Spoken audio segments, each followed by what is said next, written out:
What up my dudes? Welcome to what I think is going to be a bit of a short video. I have a package here from Gktech, which I've been waiting on for a little bit, not too long. It's sort of one of those things that I was bored and I wanted to order some things. First off, found a shifter bush, because that thing is sloppy as hell. A drift button, not that I'm going to drift this car, but it's just sort of, I like them, they look cool and they feel cool. And also got some low ramps.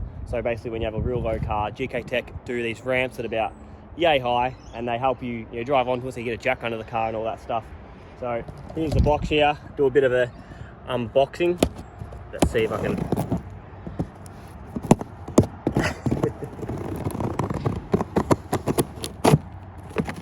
Oh, it actually worked. There you can see these. These are the ramps here. As you can see, they're real low profile as well. Very easy to store, which is mint.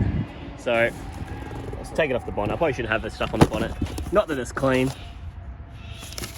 Got some instructions there we don't need. I've got two shifter bushes just in case. I'm always looking for one. And I have a bit of a project I plan on doing later down the track that I'm going to need another one. And I've got my, I think it's black handbrake button. I'm going to show you how to install a shifter bush. It's honestly a piece of cake. And how to properly install a drift button. Because there's way people do it. You can just ram them in through the handbrake and they work, but it's not proper. So let's get onto it. I've also got this hectic shifter. Massive thank you to John Dreyer from Dreyer Motorsports. He just hooked me up just to borrow it because I didn't have one for this. So thanks, Dreyer. I ended up giving this thing a big clean out on the inside. It was so disgusting. I need to steam clean the seats still. They're pretty dirty. I ended up putting a motor in the back here a couple months ago.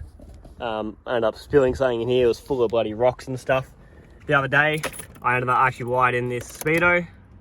Thing works awesome. It's pretty cool. This is a GPS thing off from Super Cheap Auto. It's only flickering in the camera. That's what bloody gauges do. But it works awesome.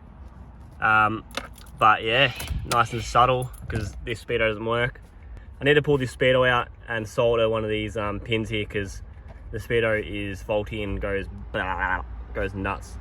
But yeah, first off, you want to pull out your shifter surround. Honestly, if you're like me and you don't put your bolts back in just to make life a little bit easier, as you can see. And I forgot to go 10mm. I'll be back. So the 10mm bolts all around the shifter boot.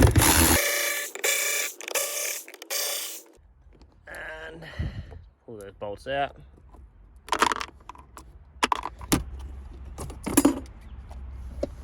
Ugh.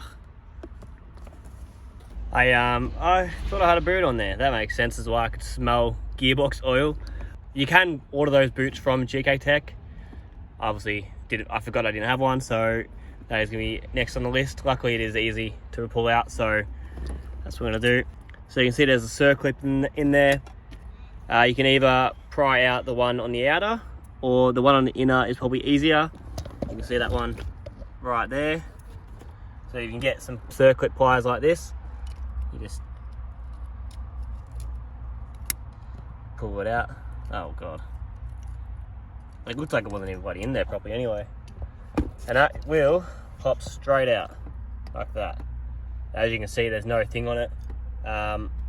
Let's hope the one I got is right. It looks to be right. So I'll quickly pull it out of the package.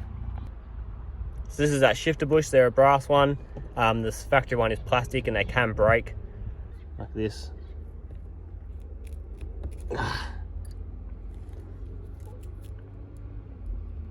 Oh, got it. So sweet, that's in. So now I can chuck this thing back in.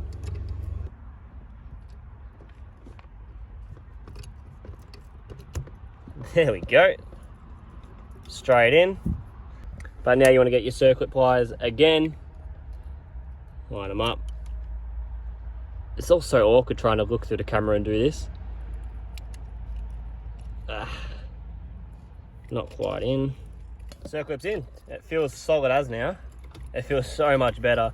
No more missing gears. I was always missing gears. Hopefully when we're racing people, smashing first, second gear, can get it straight in and give some chops. So if anyone wants to go for a race, let me know, because this thing feels fast, but I'm not sure if it is fast. We'll find out. So you basically just want to line all this back up, chuck the bolts back in. You know how it goes. It's basically what you pull apart, you're putting it back together the exact same way.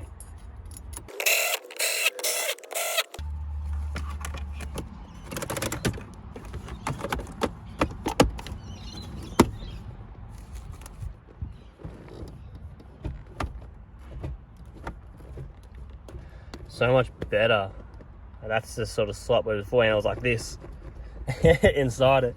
If anyone has a spare one of these, I actually need one, because this is out of my track car and I need one for the track car now. I hopefully should be getting my diff back this weekend, so that would be awesome, because I could chuck it in the track car, at least have it driving again, because I miss it. I want to drive it so bad. I'm not used to fast cars anymore, so this thing feels like an absolute weapon.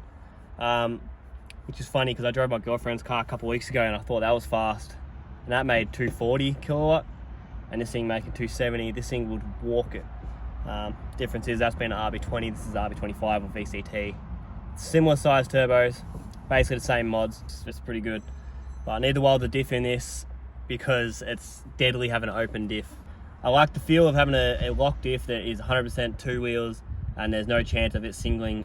So again, not going to drift it. I just want it there for reliability and the way the car feels. Anyway, let's do this handbrake button. I just got a black one, just nice and subtle. They do a whole different range of colours, which like anodized colour, pink, gold, silver, black, red, blue, all that. But black is nice. Look at that. It looks hectic. But what you can do, if you don't want to pull it apart, you can just legit ram it in there, like real hard, and it will work and it will jam the spring back, but you want to actually get the spring out. So what you do is this clip right here. It's basically like a sleeve around it. You want to pry that out with a screwdriver. It might be a bit awkward to do with one hand. It's been a few years since I last done it. I'm going to try it with one hand, but it's almost got it.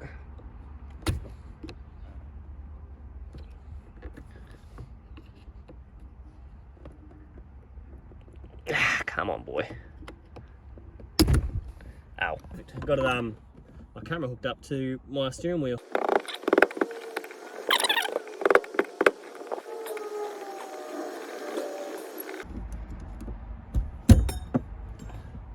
Where the hell did that yeet to? There we go, got it out now. This part is gonna suck. They're stuck on with glue from hell or something.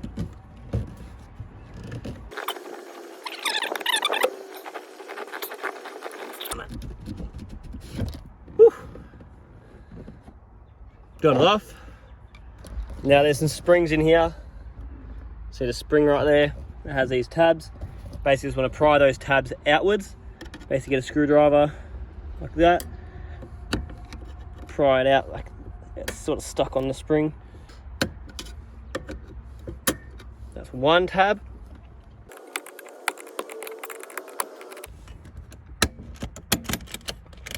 Okay, that spring should fall down. There you go. So now that the spring is falling down, so you basically just goes bloop, down there. You push it in, and there you go. It's not going to spring up. You rip your handbrake's not going to get stuck on. But then you can pull the button out. Perfect.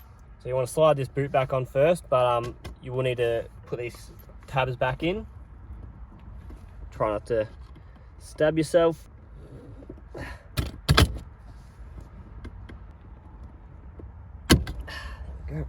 Slide that boot back on. There you go. Drift car engaged. So this thing as well, you can't actually put back on, because as you can see, this is not going to fit through it. So basically what you want to do, pull this up. You're going to want to ram this thing in there.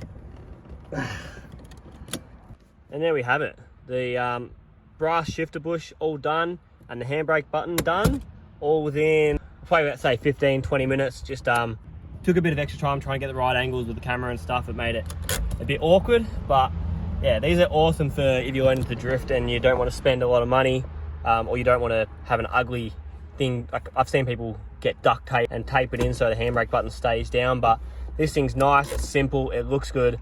So massive shout out to Gktech for their awesome products. Yeah, this thing, I want more power in this thing, so not today, but eventually in the future you guys can look forward to doing head studs. And I also want to I need to put new coil packs in, as well as a new AFM. The one I've got is actually a cheap one. It is a Z32, but it's not as good as a genuine one, so I'm going to spend a little bit extra, get a genuine Z32 AFM, and then we should be able to push this thing a bit harder. It ended up making 280 on 16 PSI, but then we dialed it back, cleaned up the tune and stuff, and that's when it finished at 270 on 16 PSI. But just because of stock head studs, head gasket, I didn't want to push it too hard. Last thing I want is to blow the motor up on the dyno. I need to start doing some body stuff on it. It's pretty dirty, pretty ugly, pretty just bored of how the car looks. So yeah, I'll see what else I can find to do today to chuck in this video, and I'll see you in a second. Another thing I did, I chucked a new strut brace on it, again off John Dreyer, so thanks buddy. I noticed that my wiping is actually hitting the bonnet, which is annoying.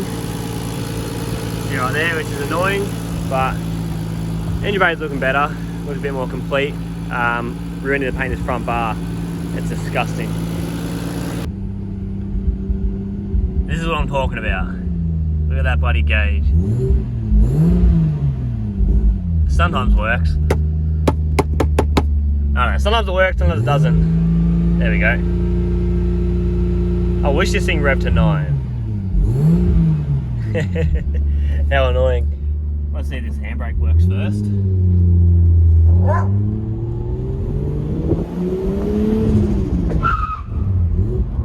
That handbrake actually locks up really good. Both wheels like nothing.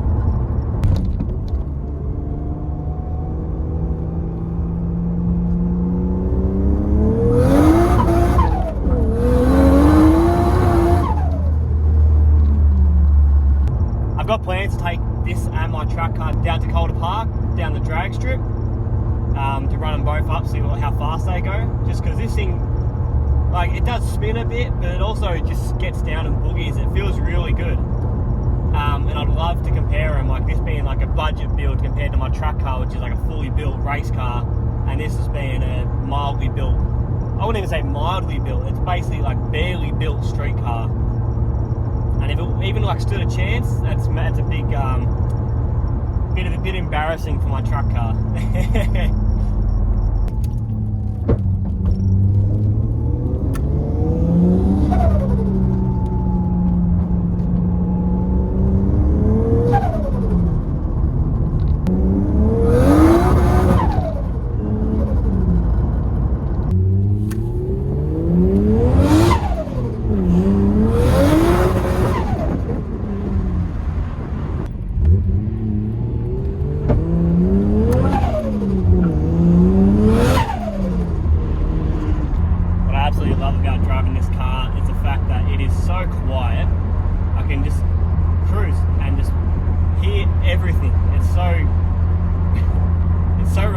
Compared to my bloody truck car. I'm used to cars that clunk and bloody clatter and just so much road noise, diff whine, gearbox whine. I hate it. But this thing is so quiet and it's nice. Can't hear anything. But if you want to, you know, step it back again and just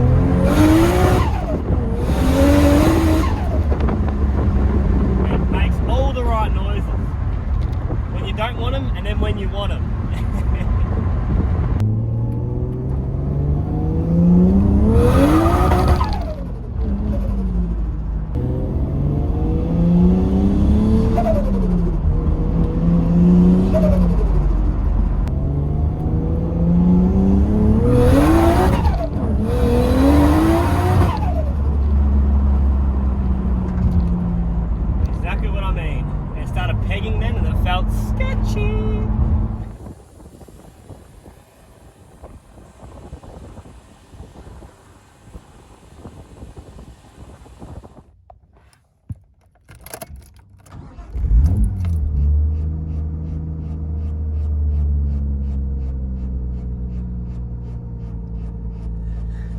Whoever said dailing an E85 car was a good idea,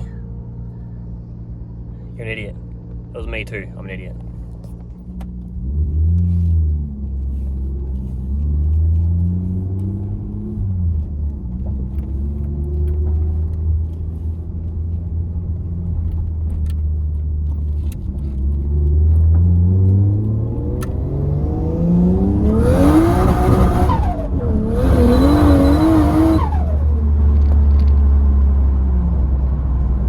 Beeping then, now as they're hitting 17 psi of boost,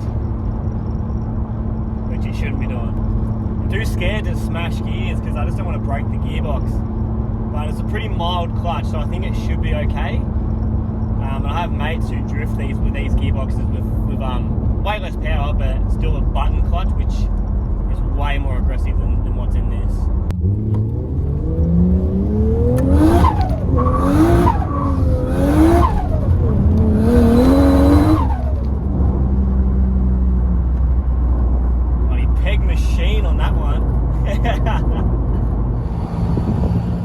So this thing's hitting 18 psi boost for some reason, so I think I may have accidentally clicked up boost heat, which is nice and hidden down here. So let's see if I can get in there and wind it down. Unfortunately, it's already maxed out low, so it just might be spiking a little bit. So we'll see what happens when we take off.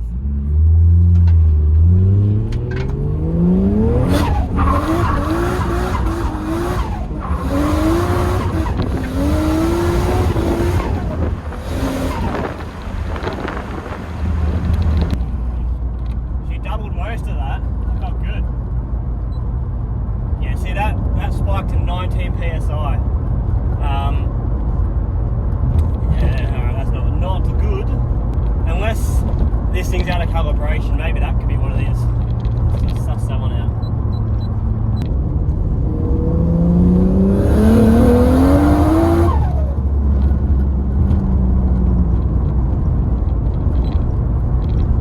That was 17 psi. It's really hard to tell if this thing's bloody calibrated right.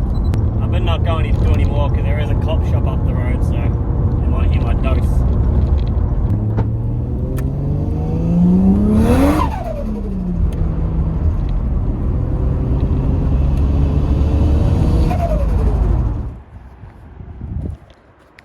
Alrighty, that is going to be it for this video. A bit of a short one, but I did get to go for a drive in the Skyline just to give you guys a bit of a feel of how hard it goes, how it drives and how good it sounds. Hopefully you do enjoy this video. Give it a like, hit the subscribe button, see if we can bump those subs up to get to 2,000, because then you might see this or the truck car doing a bit of a burnout. I've already mentioned it to Mum, so she knows it's going to happen sooner or later.